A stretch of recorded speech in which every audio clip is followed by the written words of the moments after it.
Greetings out there in semi-quarantine land. Welcome to episode 10. Now, one of the main reasons that I have a Glowforge laser cutter is because of my dad. My dad, as you learned from one of my other videos, was a missionary in Kenya, East Africa. He was also one of those kind of guys that could literally fix anything. And so it was his habit that when we traveled from missionary house to missionary house or going out to wherever we went out to, he'd always take his toolbox with him.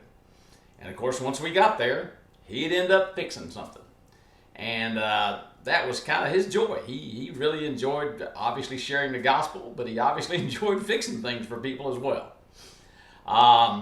That gene did not pass down to me. Now, that habit of taking his toolbox everywhere he went actually transferred with him when he moved back over here and retired from the mission field.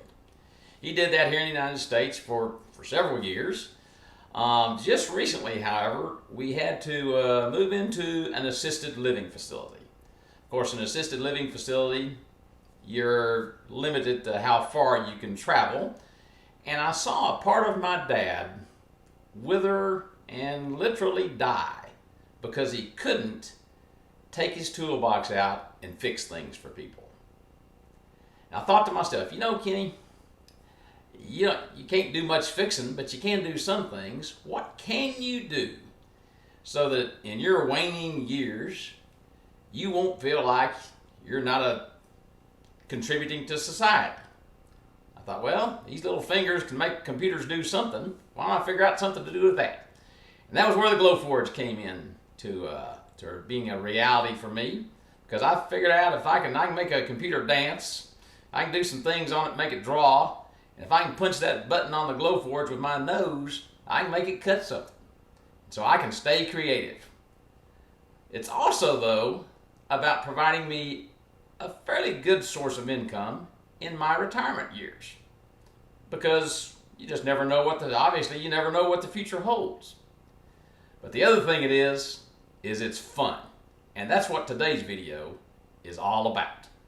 I, like most everybody else there in isolation land, have probably spent way too much time on YouTube in the past few weeks.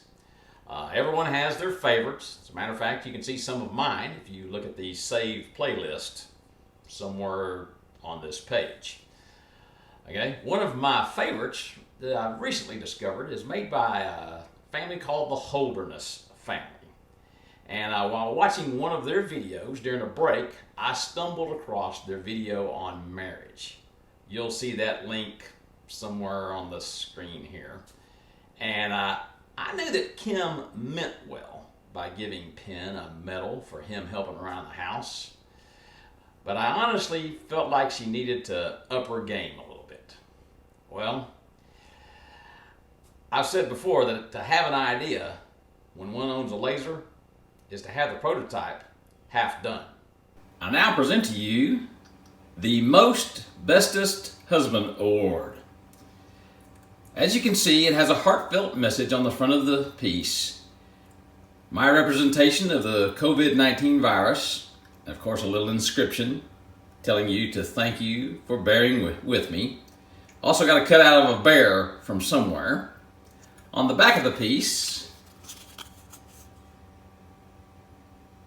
is inscribed, Best-est Husband, COVID-19 Pandemic 2020. I've also included a neat little stand for this that can be proudly displayed on your desk. As you can see, I really strive to be part of the solution and not just the problem. So I decided to help Kim out. I'm going to put a link to this video in the comment section of their marriage video. And through the power of the interwebs, I hope that we can put this medal in the hands of Penn in the very near future. My sweet wife also reminded me that the real hero of the house probably needs a medal too. So I'm going to get to work on that as well. Y'all stay safe and stay creative out there, and I'll catch you on the flip side.